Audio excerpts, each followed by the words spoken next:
Okay, well, yeah, fantastic to see you all here. Welcome to another Warwick Politics Society event. 70 years of the NHS, what's next? I'm Harry Ford, I'll be your chair this evening. Obviously the NHS, it's a very, very big point of discussion at the moment. Has been called the closest thing that the English people now have to religion by Nigel Lawson, that's a former Chancellor. And it's a system that's never been replicated abroad. It's one of the only sort of sole public health systems that we have, although that is changing. So we are delighted to welcome our two panellists tonight. We have two fantastic experts. Unfortunately, Kate Andrews couldn't make it. She called me this morning saying she was hungover, but what can you do? I'm only joking, of course. She had Brexit business to attend to in Parliament. So, so to my left, we have, my far left, we have David Loughton, who is the Chief Executive of the Royal Wolverhampton NHS Trust. David he is the longest serving Chief Exec in NHS history, and has been in his post at Wolverhampton for the past 14 years. He employs over 8,000 staff and has really turned the trust round from being financially unstable to financially stable whilst improving standards of care. And he also employs my mum. So there you go. Great choice. And John Lister is a veteran health campaigner, editor of the Health Campaigns Together paper, has really sort of led on issues surrounding cuts into services and things like that, and how we can deal with them. So just to sort of jump straight in, we're going to transition to the opening remarks of our two panellists. And so they're just going to sort of introduce where they think the NHS should be going, where the NHS is at now, the current crises facing the NHS, and then we're going to get into discussions about more specific topics. So if we could start with John Lister, that would be fantastic. Hello? Is this on? No. Hello? Can you hear me? Yeah, that's better, isn't it? Yeah, well, again, pleased to see so many people who brave the elements. I think the NHS is in a situation where it is surrounded by support. I think the events around the 70th birthday celebrations, in fact, going back to the 2012 Olympics and the feature in the 2012 Olympics, have underlined the fact it's very dear to the public's hearts. And it's the type of service it's actually very difficult, although there have been decisions taken and allocations of resources which are inadequate, decisions taken which have actually undermined it in various ways. I think for a government it's very difficult to be in a situation where you will be held responsible for in some way severely altering or damaging it for the long term, unless it can be shown that it's really going to go forward. And I think this is the problem the government has got. On the one hand, we've had austerity in public spending since 2010. We've had cutbacks in real terms, in a notional increase every year, but in real terms, well below the increase in costs and pressures that the NHS has been facing. That's been going on now for the last 8 years. And although we've had all these announcements of NHS birthday presents, etc., it's clear that actually very little is changing, and we're still below, year by year, the amount that's needed just to keep pace with increased costs and pressures in the NHS until 2023-24, which is a long way further forward. And we're in a situation where clearly the resources are not matching the actual need for care at the front line. We've got I think a majority of the hospital trusts, I'm not absolutely certain about Wolverhampton, I meant to check it before I came out. Most of the larger hospital trusts in the country are significantly in deficit. There's total deficits accumulated over the years in the region of £12 billion of deficits. And we're looking at a situation where each year now it becomes more and more difficult to maintain adequate services across the winter time and also into the summer months and balance those services. And so it is the reality, although we keep being told we've had more money, that unless the NHS is given more money, significantly more money over the next period of time, and we find progressive ways of raising that money, without actually going back and taxing already overstretched working families, but we're looking at other ways of raising that money, of which there are many, we can discuss maybe later, then I think we are in for a very serious time indeed. I do know there's also a big discussion amongst certain campaigners, and I'm not one of them, that keeps talking about the danger of the NHS as a whole being privatised. And the big threat here, which is very interesting, it's in this country rather than in Canada, where I've just been, where they're right next door to the United States. There's this theory the Americans want to come and take over our health service. Well, I'll tell you, the funding levels of the NHS at the present time, that's why you can't see any American companies here. They're not here, right? They're a long way away. And where they're interested in getting involved in the health health services, they're going and investing big money, billions of dollars, setting up establishments in Chile and other parts of South America and so on. They go in big, you can see them, they're very visible. Over here, you can't see them because actually the amount of money that's being spent per head and in particular services is not enough to interest or offer a profit to the American companies. That doesn't mean we don't face threats from fragmenting the service through privatisation. So again, we need both more money and we need actually a reorganisation to put the NHS back together again and stop this reverse the fragmentation that's taken place and bring major trusts like the Wolverhampton Trust more into control of services across broader areas to allow strategic planning again for services and restore that. That's been broken up over the years. So I think these are the big challenges to come, and at the centre of the whole future of the NHS, which I'm sure David will say again, is the whole question of workforce. Can we secure enough workers of the various qualifications that are needed to deliver skilled services for people in various needs across the NHS over the next period of time. At the present time, we've got 100,000 vacancies. With that vacancy level is growing. Workers from Europe are departing. As in the run-up to Brexit, we have a real big problem on our hands.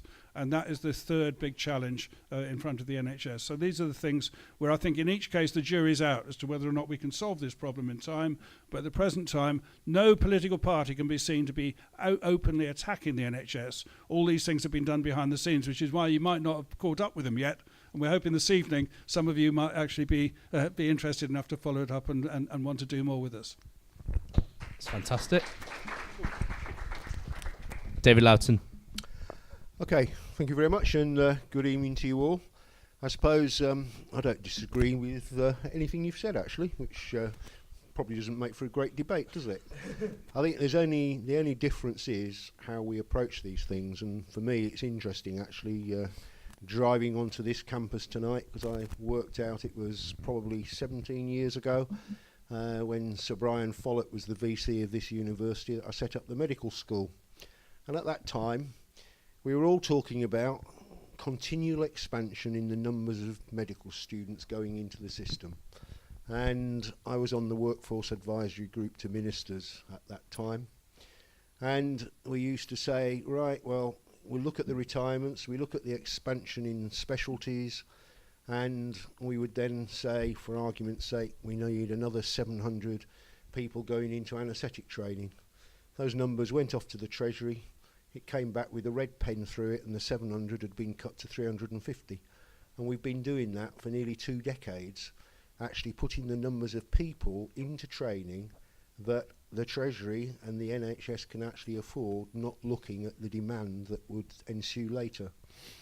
And, you know, the biggest problem the NHS faces is workforce, and I'm in the 5% of NHS organisations that are in balance, but only just, and you know the financial situation is getting worse. And the big problem, anytime the NHS gets any more money, and the money for a period of time was rising, it always comes with targets. It's not shoring up the base, right, that you're overspending now and putting that right.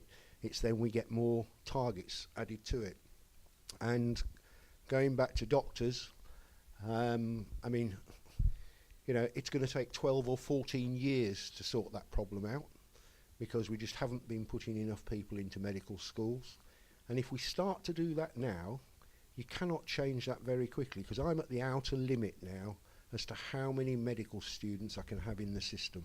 I've got 160 at any one time, and I haven't got enough consultants to give proper training to expand that number very much more indeed. I've got 1,100 nurses in training at Wolverhampton University. They got rid of the nursing bursary to save the great sum total of 800 million, right, on a £130 billion budget. The numbers in Wolverhampton have held up, but they haven't held up in the rest of the country. But the thing that's changed is the age profile.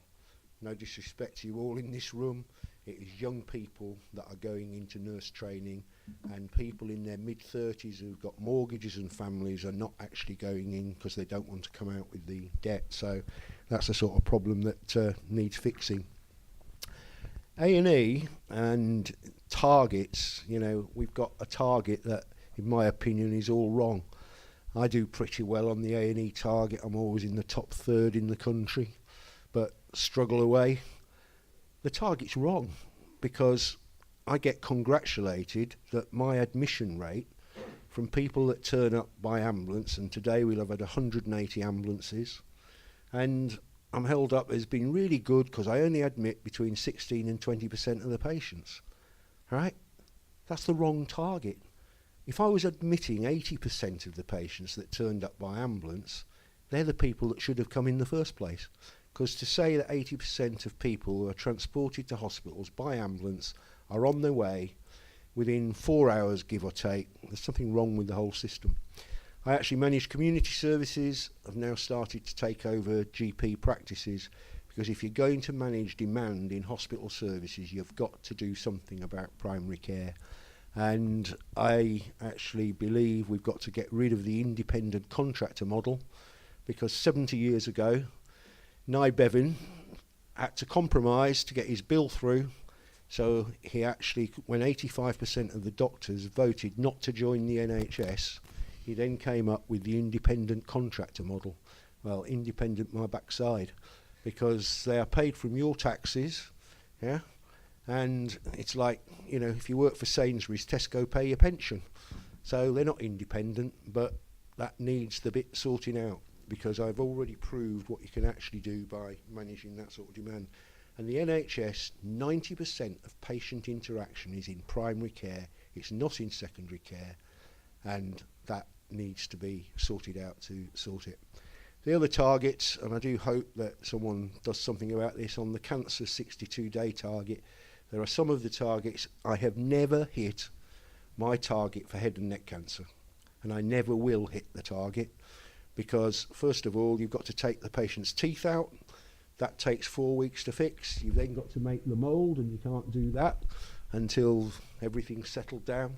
So there's 6 weeks gone on a 62-week target, and if one of the DGHs that I service refers in at day 40, you're actually done for. So some of these targets, I think breast needs to be really tightened up. You could do it much faster, but you've got to get cancer site specific with these targets, and not, you know, just the one thing hits all.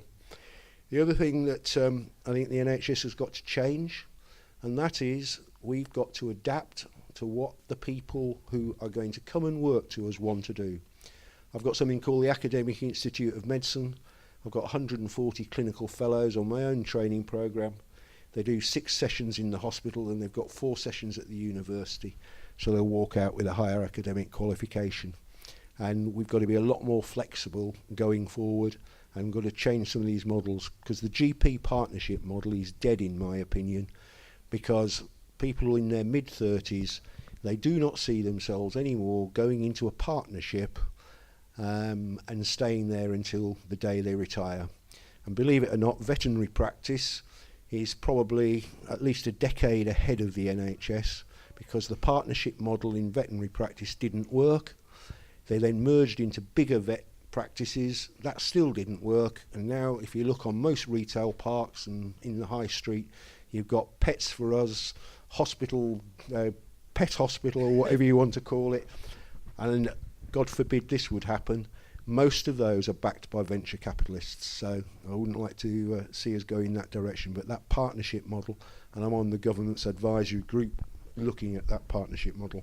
So I will stop at that as a sort of introduction. That's fantastic. Thank you very much to both. We've got some very interesting points there that both of our speakers have made that we can sort of kick off our debate on. So the first topic that we're going to cover is privatisation. Obviously a massive issue, talked about a lot, as John mentioned and David mentioned, with venture capitalists being in the veterinary service. Will they be in the NHS? Our question comes from Roberto White. Barney, were you able to get a mic to him? Or George will get a mic to him. That's fantastic. Thank you very much.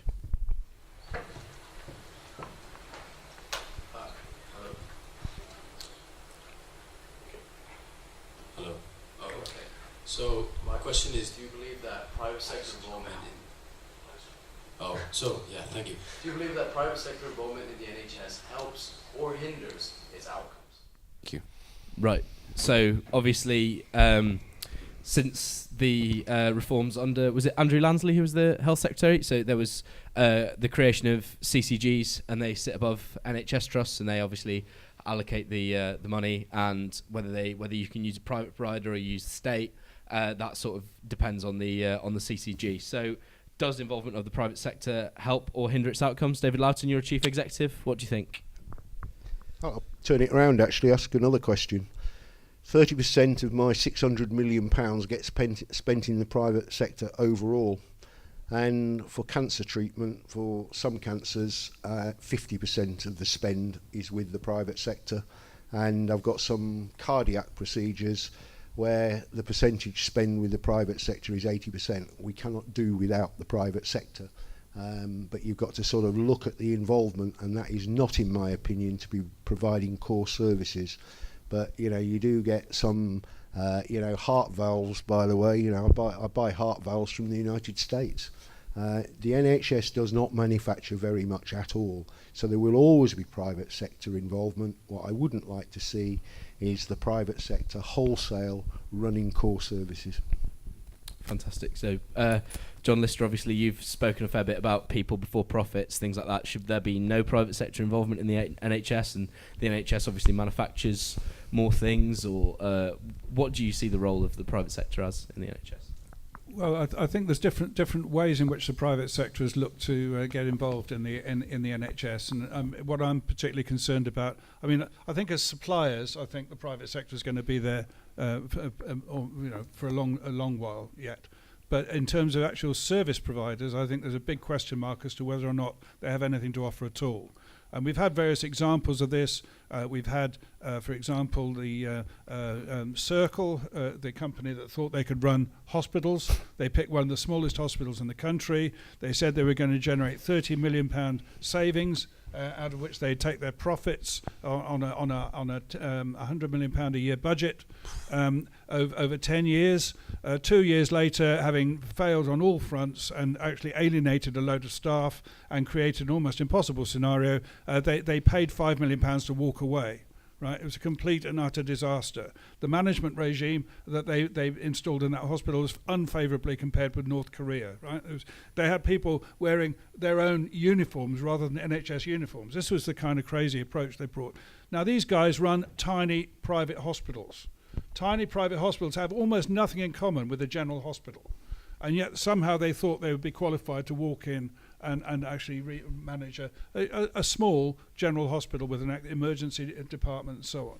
It's a disaster. And I think again and again we found that the private sector, far from bringing efficiencies, brings inefficiencies and poor quality treatment in order to save money and generate the profits for their shareholders. So we had, for example, in the mid-1980s, well before Andrew Lansley was on the scene, the mid-1980s was the experiment in privatising the cleaning of hospitals.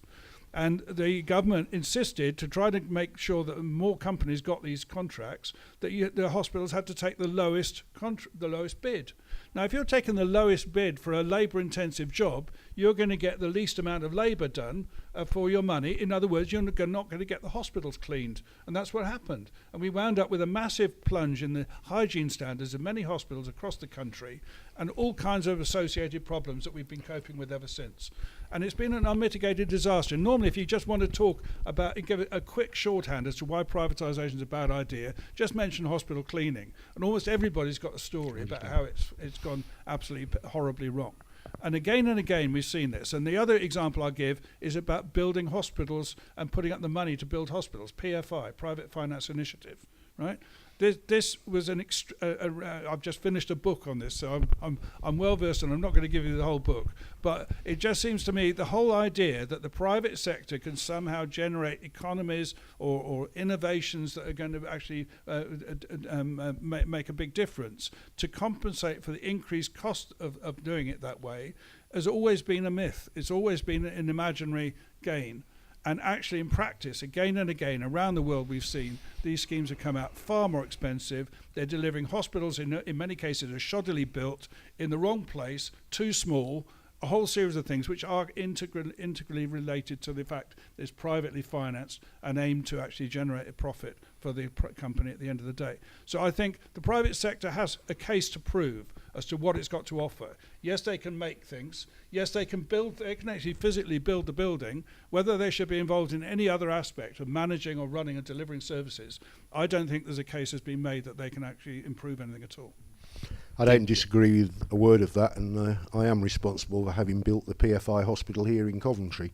It was the only game in town, but you basically fiddled the public sector comparator as it goes through. But it was the only game in town, and I did that under a Labour government and a Conservative government, because that's how long it took to actually deliver.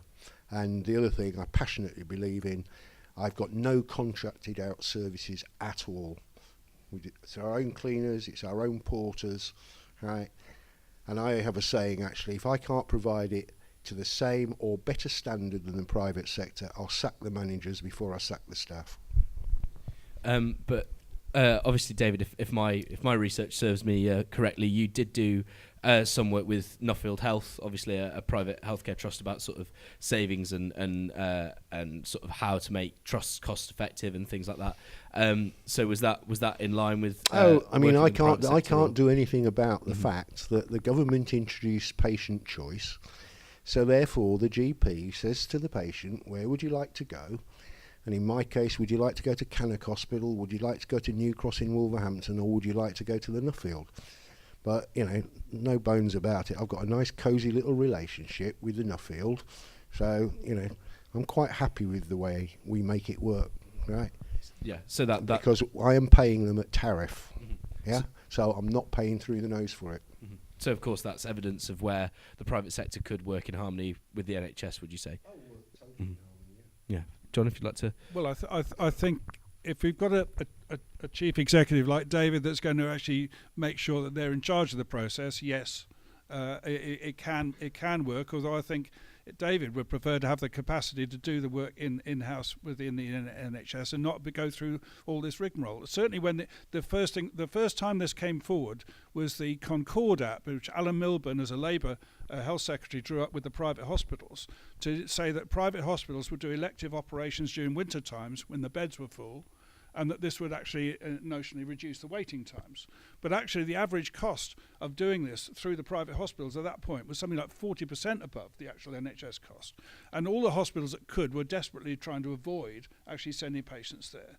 Now, bit by bit, it's got down to the fact that a lot of private hospitals, because if it wasn't for NHS work, a lot of these private hospitals would have half their beds empty, are doing it at the NHS tariff, and they're still making money on that, because otherwise they'd have the beds empty. They would be actually running those beds at a loss.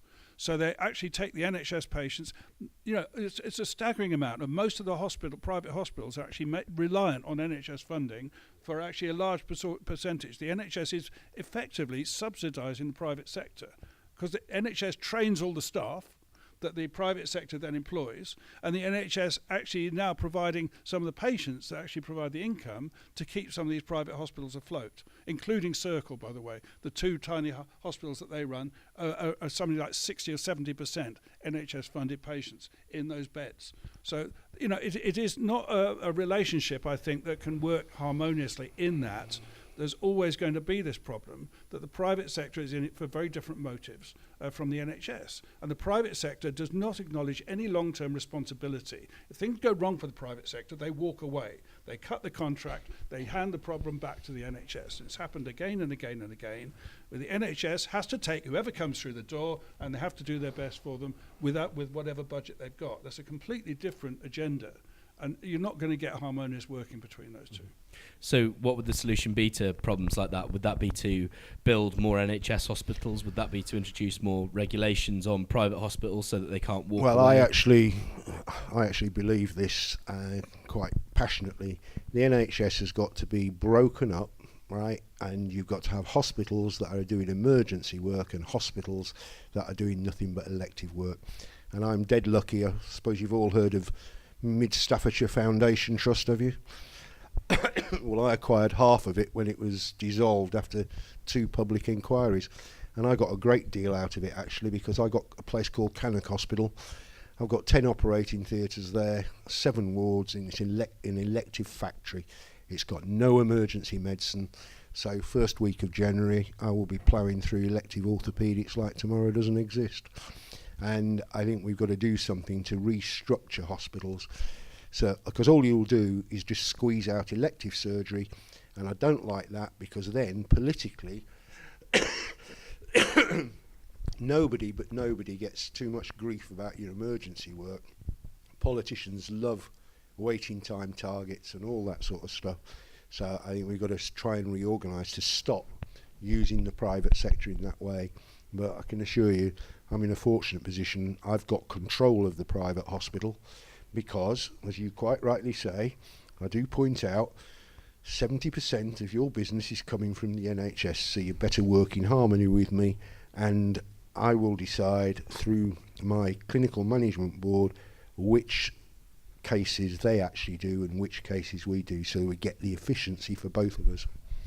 That's fantastic. So, John, do you believe that there should be more devolution of services in the NHS? The NHS should be broken up. What's your... Back in 1987, I don't know if anybody in this room other than David and I was born then, but in 1987 I was working with... I was a chief exec then. But I was working with Barking Dagenham Council, and we were looking at the proposal to close a hospital there, and we actually suggested, rather than close that hospital and try to ram all the people into the neighbouring 2 hospitals, that in fact what they do is to turn it into an elective centre, to actually simply treat elective operations, and it would actually take the pressure off the other 2 hospitals and ensure that we could actually treat people more quickly. And it wouldn't have cost very much money at the time to do it. And we were told it was clinically impossible to separate those services, and they couldn't possibly do it. Of course, private hospitals run like that all the time, and always have. They don't have any problem separating out elective from emergencies, and they send all the emergencies to the NHS, of course, and they only treat the elective case, and the simplest elective cases.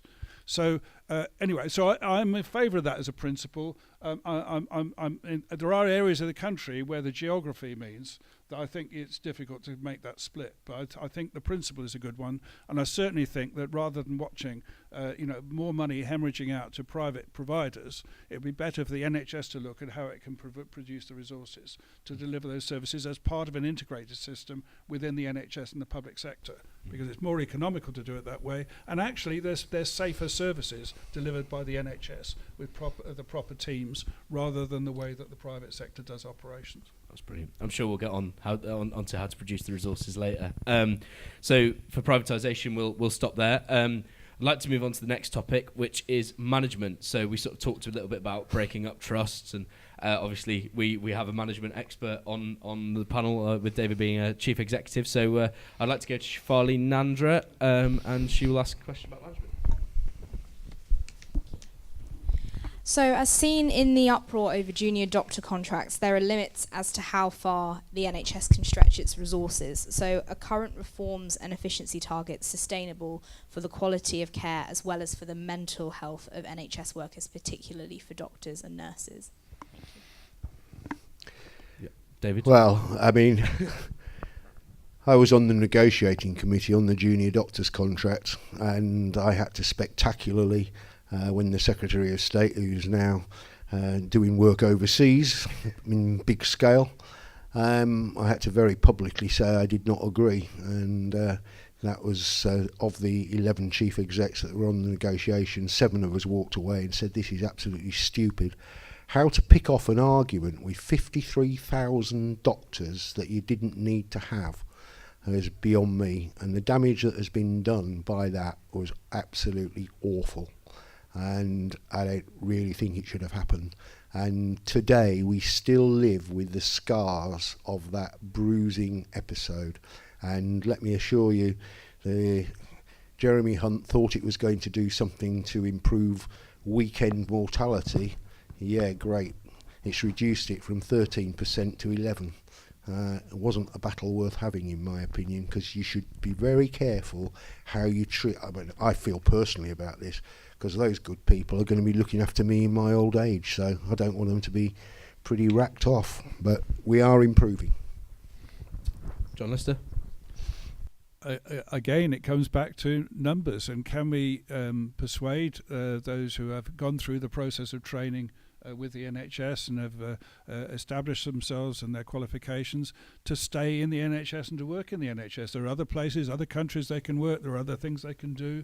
These are highly skilled and highly qualified people, and we need to treat them right, and the NHS needs to treat them with respect. And as David said, real serious damage was done back then, and some of that is still raw with some of the newly qualified consultants and people who were the junior doctors of that day. So I do think it's important not to take this resource for granted, and it was similar with nursing staff as well. Actually, if we can't and other staff, I was hearing a story the other day about a radiographer friend of ours who's saying the whole department is on the point of closure because they can't recruit enough staff, and they're driving away their staff they had by making them work 11-hour shifts and not giving any of the kind of support they need in order to be able to do that work and do it safely. Now, we can't afford to be driving people away like this, and we do need a government and a National Health Service a management structure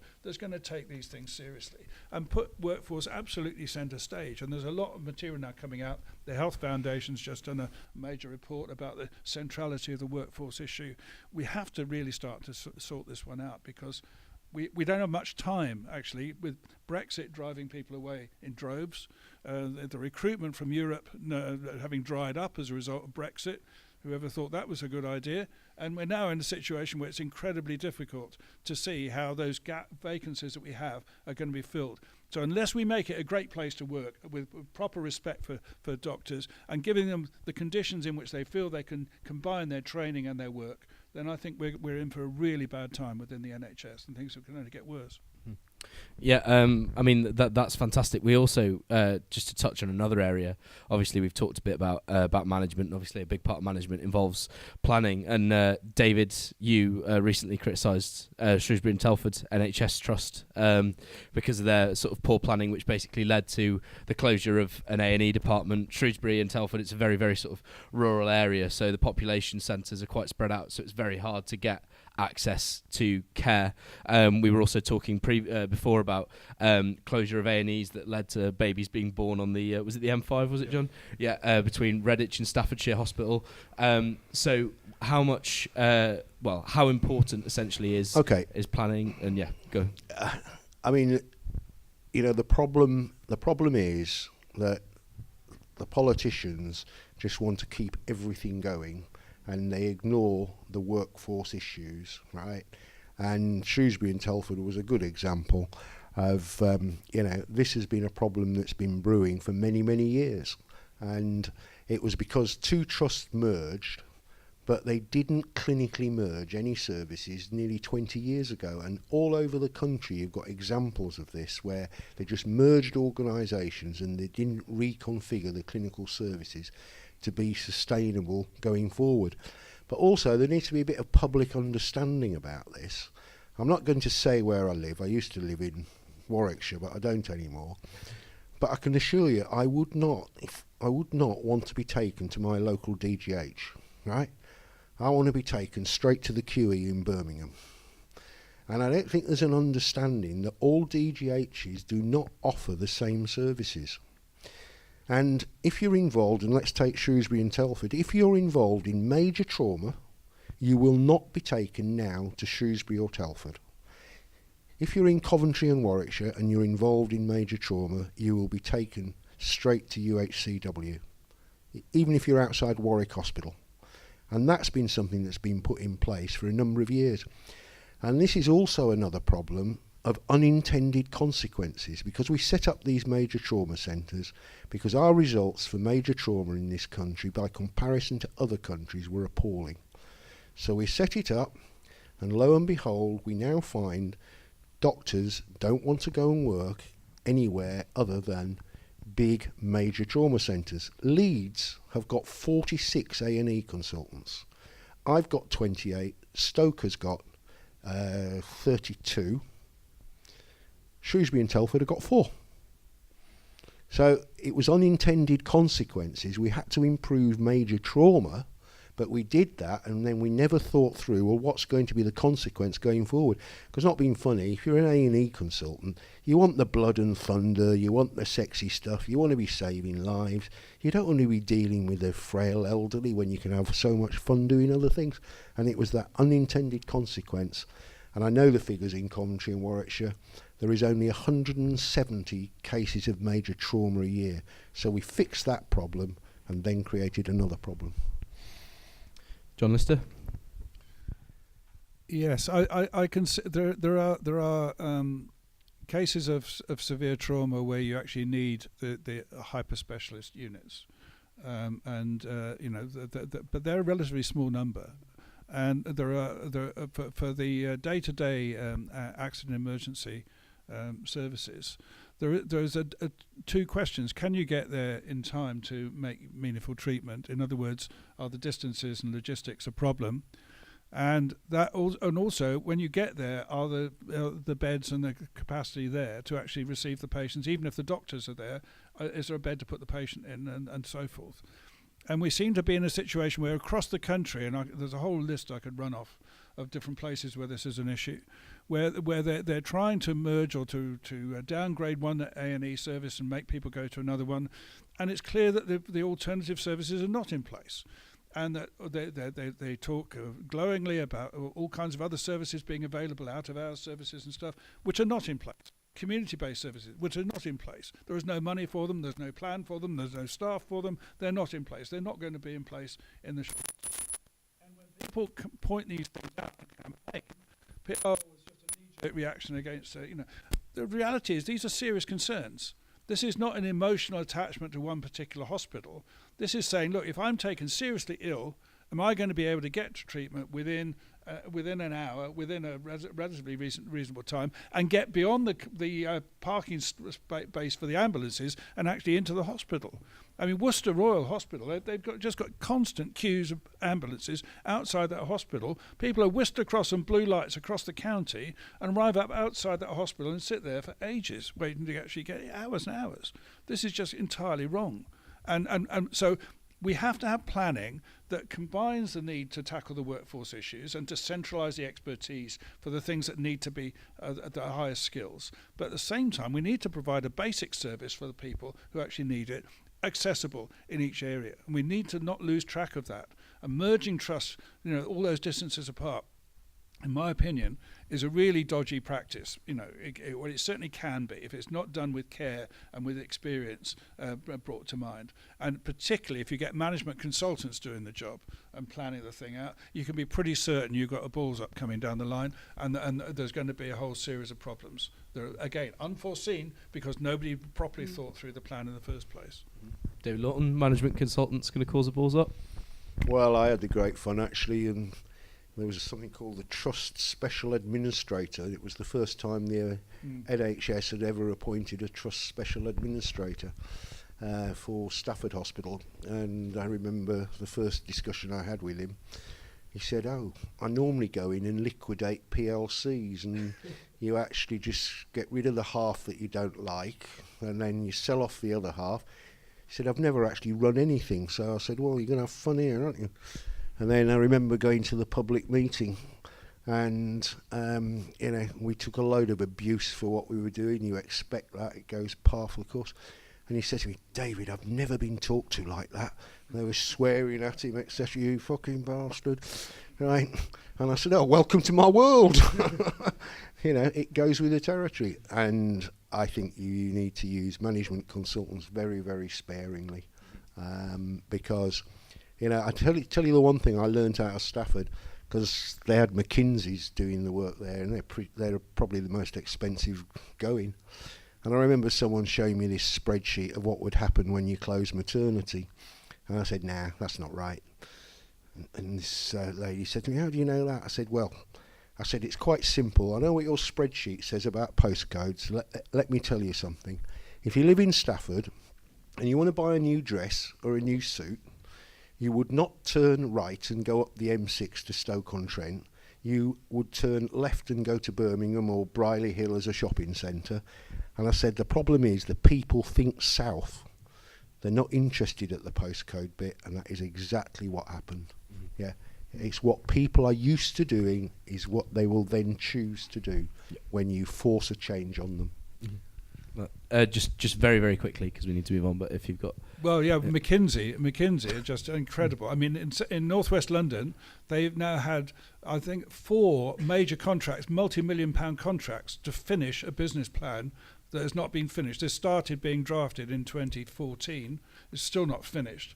And again, they keep being brought in. And there's tens of millions of pounds have been spent on a scheme that is, for which there is no funding and for which there is no actual clinical or financial viability. And, so it is outrageous. And when are we going to get somebody who's actually going to verify the value for money of management consultants? Who's going to come in and check the work they do? Because I tell you what, half the time, if you guys handed stuff like that in for assessment, you get it thrown back in your face for being just nonsense. And management consultants are getting paid thousands of pounds a day for doing this crap and actually turning it out. Now, maybe you're all thinking, oh, that's the way I can go and make a living then. But I tell you what, don't do it. Don't do it. Because you won't have anything to be proud of at the end of the day. All you have is a whole series of reports that simply lead to massive cock-ups and failure up and down the country.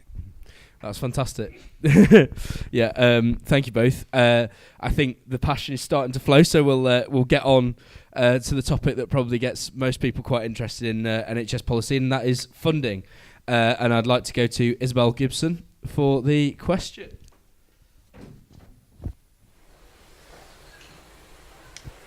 Hi. I was just wondering, with the government promising the extra 20 billion with the birthday present for 2023, what do you think is the actual necessary funding that the NHS needs, and what are the sources you think they can actually be getting the funding from?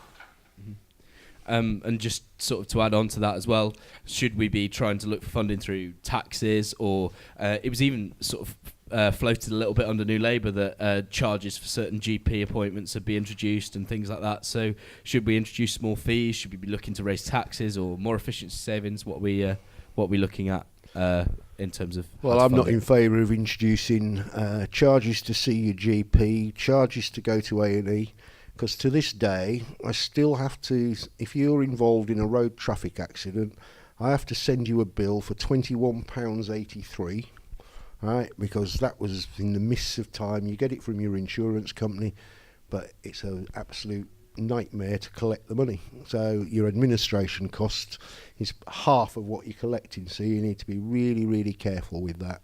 So I'm definitely not in favour of any sort of taxation.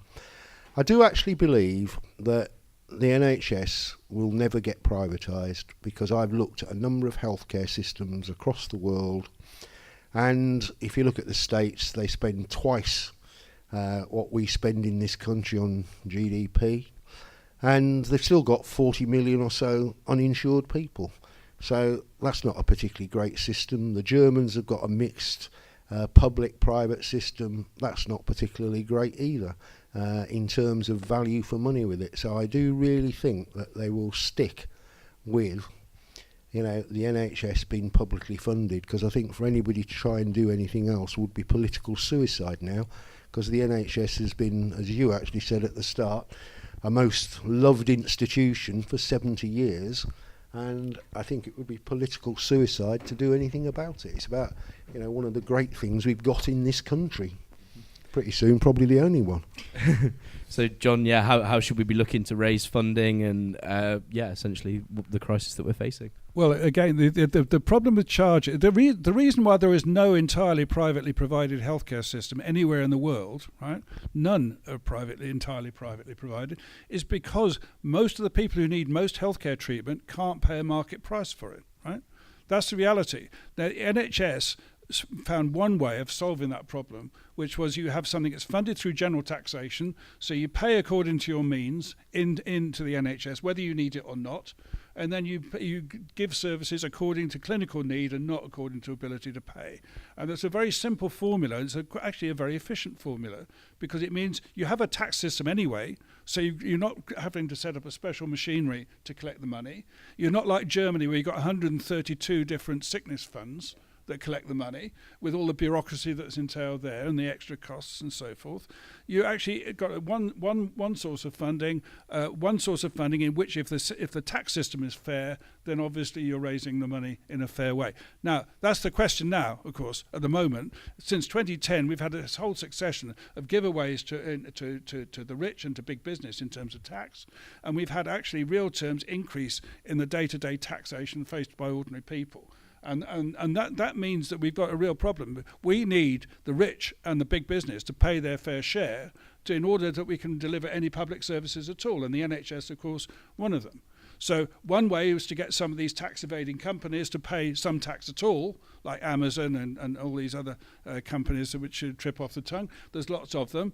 Okay, we can start doing that. My personal favourite would be a turnover tax, so that actually they pay on the actual business they do in this country, not the profits they declare at the end of the year, which is fiddled out of all proportion, more fiddles than Mantovani used to have, right? It doesn't work, does it, with this generation? it was a string orchestra, okay? But anyway, so not those manipulated sums they publish, but actually the turnover that they can be identified as doing in the country, and they should be taxed on that. West Germany used to run that for years. That was the basis of the West German economy, right? Multinationals being taxed on turnover. We could do that, or we could have a Robin Hood tax. That's the other one. Tax speculation through the City of London and the financial transactions. And again, most people wouldn't notice the difference. For a fraction of 1%, you can raise billions through a turnover tax, a Robin Hood tax. And again, that would be something that would be easy to do, have no direct impact on the poorest, but would raise a lot of money and do it very simply. And I think the case for each of those is very clear, that we all need these services. Actually, even the rich need these services. There is no private sector emergency healthcare, right? Even the rich need it. So this is a universal service, and it needs to have money raised through a progressive tax system in which the richest pay the most. And I think that's perfectly clear. But the reality is we do need significantly more. 20 billion over 5 years is not actually very much, right? Given that we have 8 years now accumulated underfunding year by year, and all these cumulative problems have built up. And we clearly will see again this winter how short the capacity is to deliver against peak demands. So unless we get more money, and everybody's now talking about mental health being underfunded, and there are claims the money they've just announced for mental health was already there, right? They just re-announced it, rebadged it. The money they've just announced for GP services, they've just rebadged that. They just renamed it. It's the same amount of money that was already there in the pot. We need these things taken seriously if we're going to solve these problems. And we need more money than Theresa May was prepared to give. That's not so much a birthday present. That's more like saying your present's in the post, right? There isn't actually any real delivery there at all. So what we need to do is to take it seriously, go back and say we need a minimum each year of 4% a year above inflation, as we had on average every year up until 2010. For the NHS from 1948 to 2010, that was the average. We need at least that in order to get our NHS on par with demand and actually able to improve and develop services. And I think there would be a market and the support, political support for that if a government's bold enough to put it forward. That's fantastic. Thank you very much, John. David, anything to add to that? Yeah, I mean, the one thing I would say, I think it was Alan Milburn back in early 2000, put a penny on national insurance, and it wasn't an unpopular tax. Then it was all going to the NHS. I think something has got to give, because my take on it, the 20 billion is about 10 billion short for what we need in 2021. The NHS needs another 190,000 staff to stand still by 2021. And then if you do an average salary calculation, add on to it the underlying deficit the NHS has got, I end up at a figure of 32 billion. But, that's like that. Yeah, no, that's fantastic. We could argue about 5 billion either way. Yeah. Well, no. let's not argue about 5 billion. I mean, it's hardly worth it. Yeah, that's it.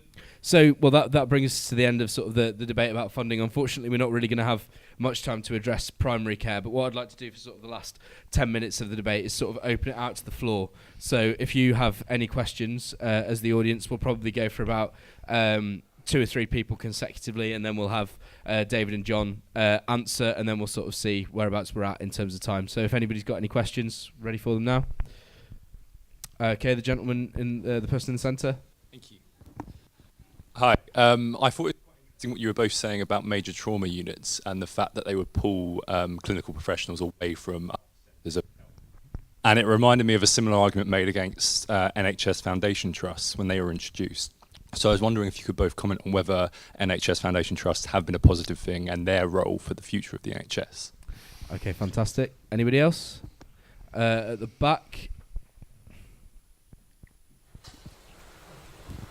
Do either of you see government in the near future providing enough funding for NHS to bring it, not only to sustain it, but actually to bring it so it's working in all areas, both primary and secondary care?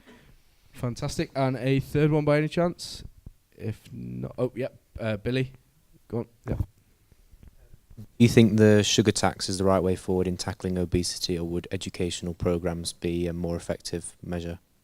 Okay, fantastic. There are three sort of about loads of different things. We'll start with you, John. If you just sort of want to briefly touch on all three, if you can, or combine them. I don't know how, but yeah. Okay. Anyway. Okay.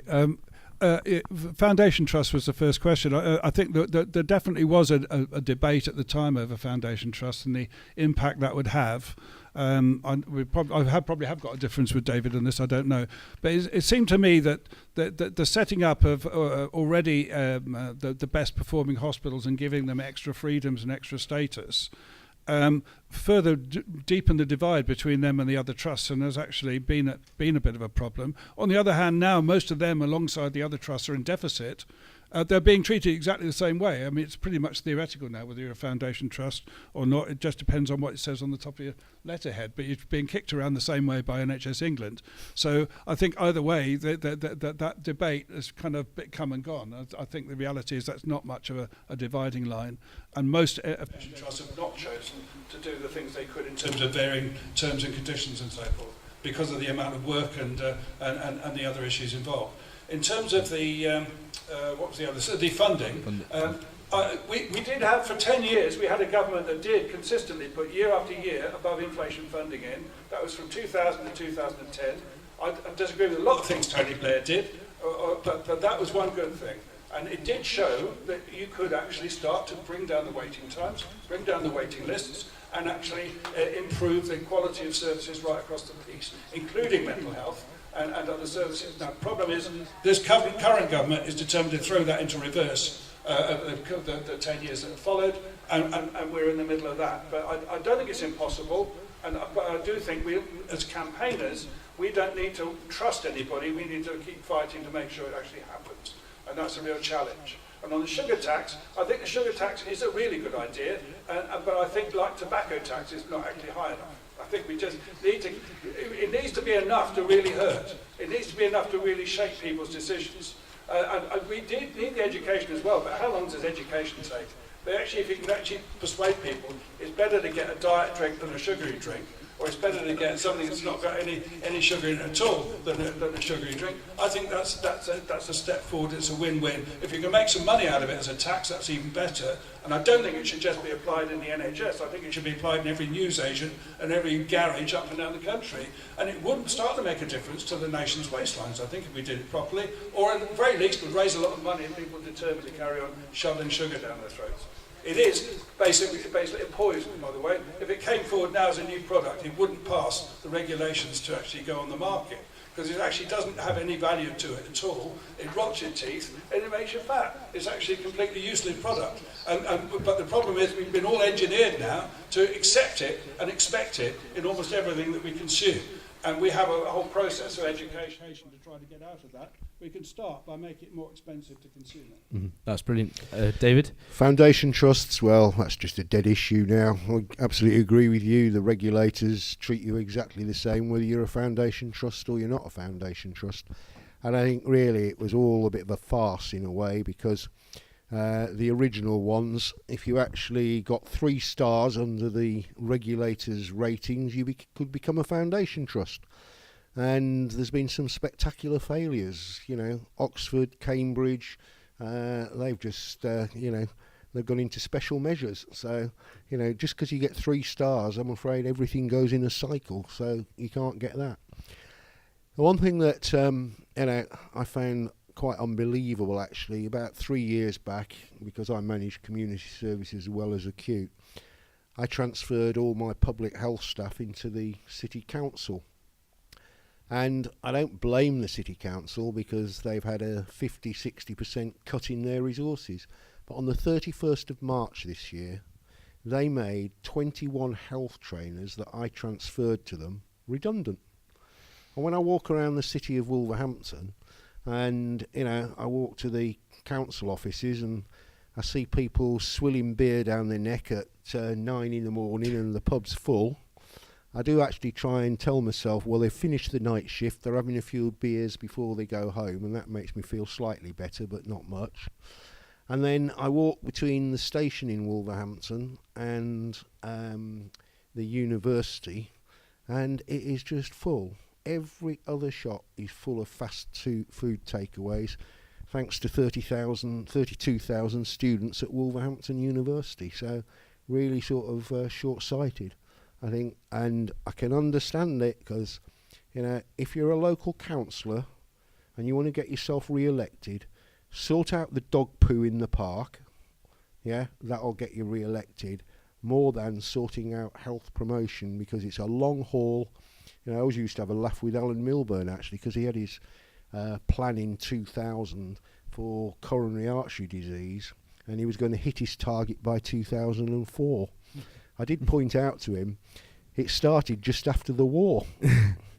When people started eating healthier, less people smoked. If you'd have done absolutely nothing, you'd have hit the target in 2004. It was a 25-year journey, and that's the problem with health promotion in any way. People just don't take the long-term view of what the investment needs to be. I've missed the other question. What was the other one? The other question was, will there be a sustainable... could you repeat it again? What was it? Will the government give it to make it just more than sustainable, but actually well-funded? I don't think it will ever get well-funded, if I'm honest, because I think you've got to look at the economy as a whole and everything else. And, I'm not political in any way, but the difficulties we are in, I can see it as a struggle.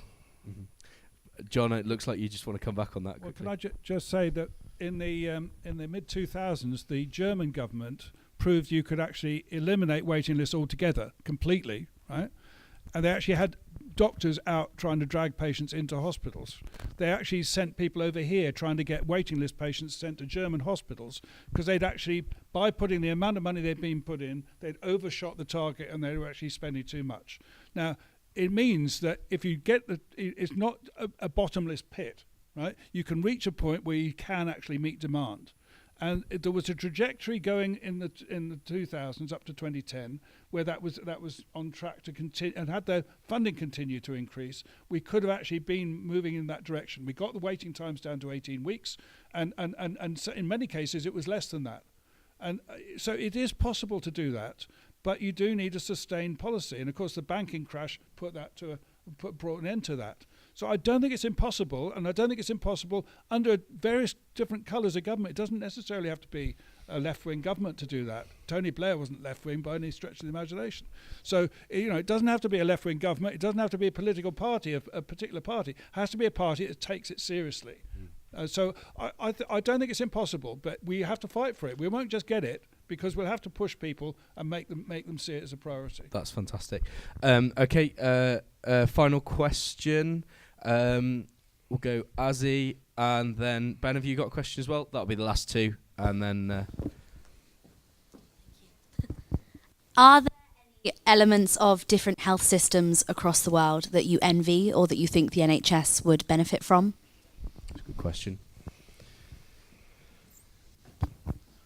Do you think we can ever reach a sustainable system whilst political parties and politicians are still involved in controlling the NHS from above?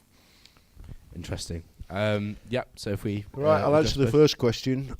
I've done quite a lot of work with the Canterbury system in New Zealand, and I am trying to take that wholesale. I don't think I'll have the luck that they had in Canterbury, because I'm not holding my breath that I'll get an earthquake in Wolverhampton. But that absolutely spurred them, because they lost so much facility. They had to do something radical. They had to do something difficult. and they really have transformed the service that they offer, and I think it's great actually. The other question I can't remember. Sorry, repeat it again, Ben. Well, I've done this job for 31 years. I've worked under Conservatives, Labour, Coalition, etc., etc. I think at the end of the day that, you know, a tax-funded system, and we are spending 120, 130 billion pounds of the taxpayers' money. I'm a realist. I don't think it will ever get away from the politicians controlling it. You know, and I am a realist on that I just don't think it will ever happen. They will always want to have some control, and the Secretary of State always likes to think and pretend that, you know, he can pull a lever at 79 Whitehall and something will happen. But also I've got some sympathy because, I don't know, you may be too young here, I don't know whether you've heard of Beverly Allett or you've heard of Harold Shipman. Harold Shipman, yeah. No, you've heard of Harold Shipman, right? That's good. You know, if there's another Harold Shipman in the NHS that's identified today, tomorrow the Secretary of State will have to stand up on the floor of the House of Commons and answer for how did that happen on his watch or her watch. And that is, I'm afraid, a reality. Like I always say, I employ nearly 10,000 people now, and, you know, each and every one of them is capable of getting me sacked. The problem is I don't know which one, right? Because, you know, you don't know what you've got. I mean, recently there was the chief exec in Chester went when a nurse has allegedly, and I will say allegedly because it hasn't been to court, murdered 6 babies. That's career limiting, yeah? And it is also the thing that the politicians have to answer to the British public for, so I don't see it ever going. It's really interesting, thank you very much. And John? Remind me of the first question again, sorry. So the first question was sorry, anything from health. Yeah. International. Well, I think the systems that I think are positive around the world are generally structured pretty similar to ours, except that they're better funded. Yeah. But I think one thing we definitely can learn from is the Cuban system in terms of the proactive public health programs. They've actually massively improved the health of Cubans, and meant that they've managed to produce a combination of high-tech medicine, which they've had to develop against a blockade by the Americans. They've developed their own way of doing these things. Public health medicine at the same time. So you've got these block committees and block organisations, quite low-level links with relatively small populations that can actually maintain that improvement. And I just love to see a plan to go in and really make a determined push to improve public health in the kind of way that the Cubans managed to do. Mm-hmm. So we can't, you know, it's not a Cuban model. The country is completely different, but that aspect of it, I think we could learn very much from them. And on the politicians, I actually think we look the other way around. I actually find it an advantage as a campaigner to have politicians we can put on the spot as to what's going on. And David says, well, that's bad because we get them to step in and block him closing hospitals and stuff. But sometimes that's actually a good thing. And we have actually had, in the last year and a half, a whole series of successes where campaigners, cross-party campaigners, have gone and put the pressure on a particular local MP, and they've managed to force things to stop, which in many cases, I think we would probably agree, were badly thought through and certainly not very well prepared. So I do think we've had them in Devon, we've had them in Essex, with various other places. I think if the politicians cease to be in control, the question would be who would be in control, who would they answer to, and how do we get them sacked? Right? To paraphrase Tony Benn. And I do think that's really important, that we keep that clearly in focus. And Aneurin Bevan famously said, you know, bedpans knocked over in a ward, I'm going to have to answer for it in the House of Commons. And I think that level of accountability, given that we've not got elected health authorities, we've not got elected health bodies running the NHS, that level of direct accountability back to government is really important. And we need to exploit it then for campaigning purposes. And I do really hope some of you guys are going to want to work with us and do that in the next period ahead. That's fantastic. I'd like to say thank you very much to our panel. It's been a really insightful, really interesting discussion. So if we could have a round of applause for them and thank them for coming. Can I ask? Yeah. Can I ask a question? Anybody thinking about having a career in the NHS? Not now. Ben Hayden. What is it that your dad does, Ben? No, but yeah, that's Well, all I'll say to you is I think I've got the best job in the world, actually. The reward I get from it is fabulous because you are making a difference to people's lives, and it is, a really good career.